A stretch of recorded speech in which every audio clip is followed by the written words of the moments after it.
தொடர்கவிதை 54ன்னு ஒரு சேனல். இதில் கவிதை போட காரணம் என்ன பார்த்தீங்கன்னா, சினிமா வாய்ப்புகள். சினிமாவில் ஏதாவது ஒரு பாடல் எழுத வாய்ப்பு கிடைக்குன்றதுக்காக தான் இந்த சேனல் நான் ஓப்பன் பண்ணேன்.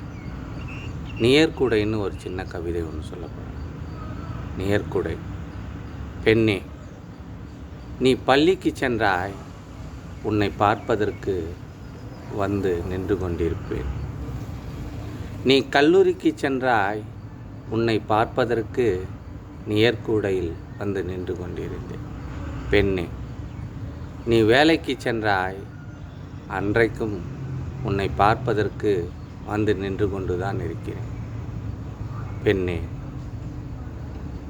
இப்பொழுது இன்னொருவனை மணமுடித்து செல்கிறாய், இன்றைக்கும் உன்னை பார்ப்பதற்கு தான் வந்து நின்று கொண்டிருக்கிறேன்.